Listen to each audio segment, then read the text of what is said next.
last time I had checked the percentages, I think he was somewhere over. I guess I could look at it. See here. He's 22 for 31, so that's got to be somewhere over 66, somewhere around 66%. Anytime you throw for that type of number, you know, that's a good solid number, especially for an opening game. So that's a really good outing. Would you talk a little bit about the other things besides the numbers, the reading the defense, checking in the right plays, things like that? How do you think you fared there? You know, I got to watch the tape, but just based off of what I saw from the sideline, I think he had a really, really solid first game. But I'd have to check the tape for all the reads and stuff like that. Does the analysis or your view of how he played, is it affected by this being his first start, or is the level, how high is the level of this? Well, you would like to think that he's going to get better. Now, you got to understand that the competition is going to get better, and therefore, when the competition goes better, the numbers are screwed because it becomes more difficult. So it depends on who you're playing on whether those numbers are actually good numbers or bad numbers. Based off of who we played today, I thought he had a very solid outing. Is there something in particular you would have liked to have seen him do better? You know, I don't want to throw anything out there that my opponent can read. I saw mistakes out there that he can do better, and we'll work on those in practice. And we're going to need him to do some of those, some of the mistakes he made. We're going to need him to correct them if we're going to have an opportunity to play well with our next opponent. The offensive, the balance between the run and the pass, was it more run-centric because you had a quarterback in his first start, or was that kind of the balance you were looking for from your offense? No, I think that's the balance that we're looking for. We have to, you know, we can't treat James like it's his first start. We can't treat James like he's a backup quarterback because he's not. He's the starting quarterback. So we've got to call plays to win the football game, and we need him to execute those plays. We can't baby him. We have to take the training wheels off, and we have to go. We got to go. So he needs to get better, and I think he had a very solid outing, and I think he will get better. When you talk about the running of your running backs, I mean, Green, we've seen do what he did today. That's more yards after first contact. It looked like Box did the same thing.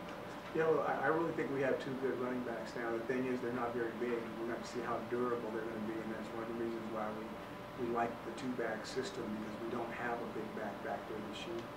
But the main thing is for those guys staying healthy. If they stay healthy, they'll do fine. But as the season rolls along, those shots start to add up. Lewis, statistically, at least had a big game. How would you assess that we played?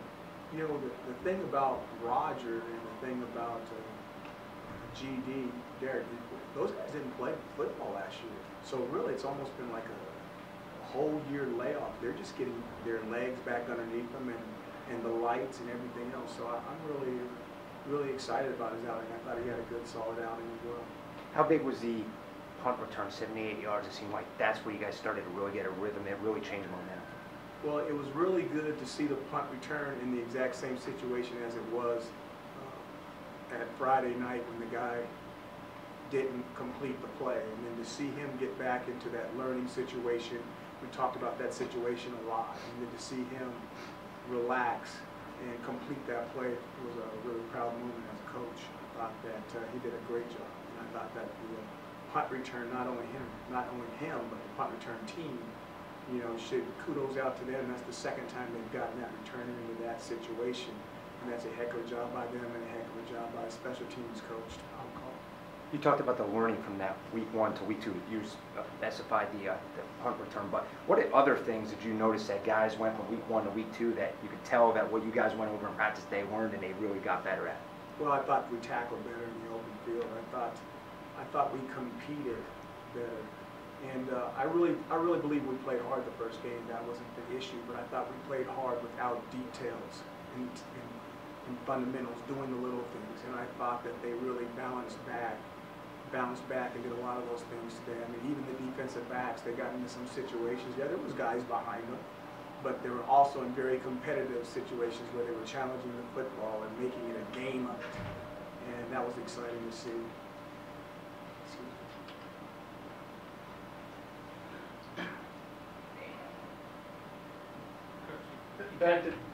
But Oh, sorry. Back to James at quarterback. Is there a silver lining of sorts, having him start this week against a team like VMI as opposed to, a conference opponent if the situation, were to have happened, later in the season? To get those reps for, versus someone else other than the Falcons. That's one of the reasons why we kept him in the game so long, is that he needs the reps. It wasn't like, wow, why is he out there? We got to get him ready to go. And there's nothing more valuable than those live reps. We did some other things in the second half to make sure that he was protected, so we less danger of losing him, so to speak. But we had to let him go. We had to let him get his sea legs underneath him, because we're going to need him when the games come out. What's Matt's role in that, Coach? I think I'm emotional leader. Matt is one of the leaders on our football team. It's always good to see him around, and he sees things very quickly. So have him as a graduate assistant coach in the background, looking over James' shoulder, but I think that's good for James. Now, he's not there all the time because James has to step on that football field by himself. But I think it's a good situation for James. And What's DJ's position? I have no idea. I haven't had a chance to get the medical stuff on that. Coach, you talked about defensively improving and tackling in open space. Was there anything else that you saw from the defense that you thought just really stood out for you guys today? Well, the corners challenged. The corners challenged the wideouts.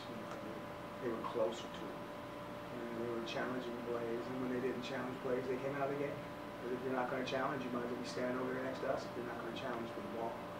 And I thought the coaches did a nice job of subbing guys and keeping them fresh and making sure that they were playing with the right spirit of the game. You got to play the game the right way. If you're not, then you need to watch the game. And I thought they did a nice job of making sure the right people were in there playing the right way. You mentioned not fading James, but outside of a few deep passes, I thought a lot of the passes were either short, like slants or curls. Was that by design, or? It was really what they were kind of giving us a little bit. I mean, we could have, when you go bombs away, so to speak. Let's say if we went out there and we'd thrown 6 bombs and we completed all the bombs, and he'd have thrown for 400 yards and he'd have been 6 for 9 or something. It's not what he needs. That's not what's best for him. What he needs is to be able to work the football field like a baseball pitcher with a pitch count. We need him to pitch around, throw a strike, paint a corner, throw one right outside. We need him to work it so he can so he can feel what's going on in the football game.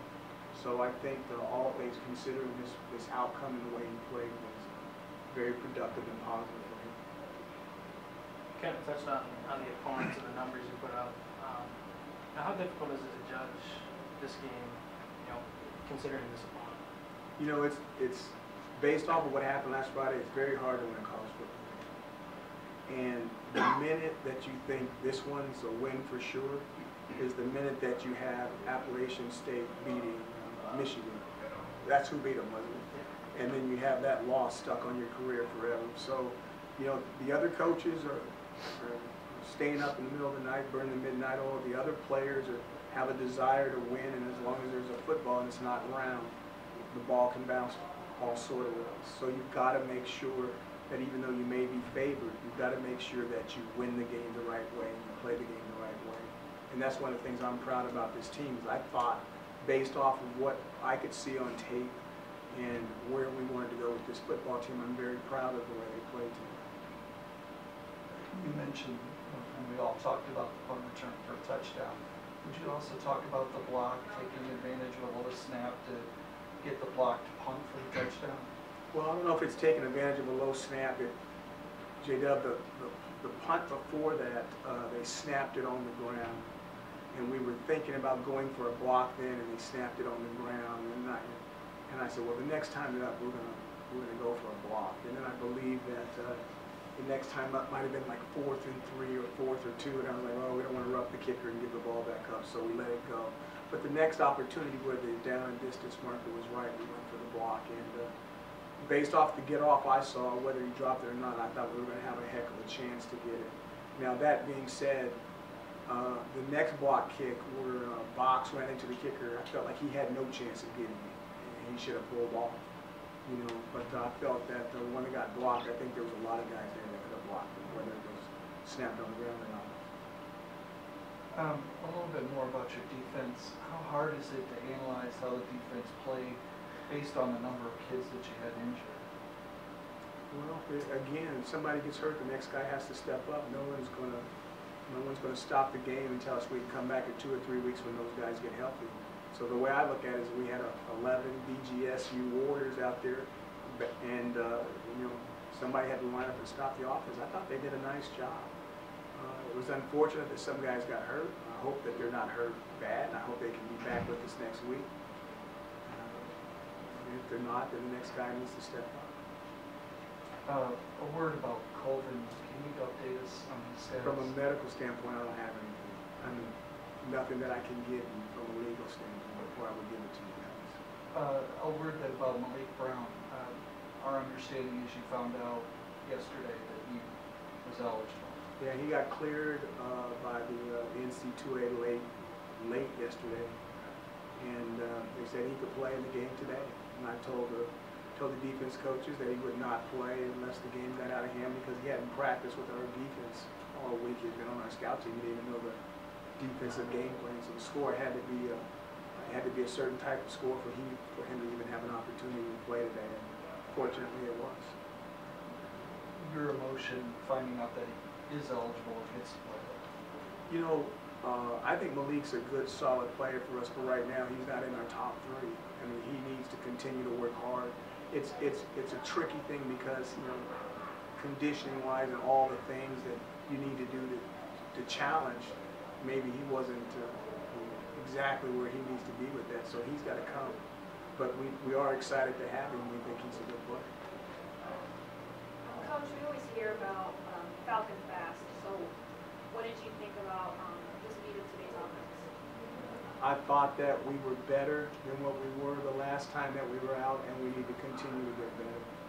You know, I thought the officials did a nice job. I really thought it was a good crew, and they handled the tempo and everything extremely well.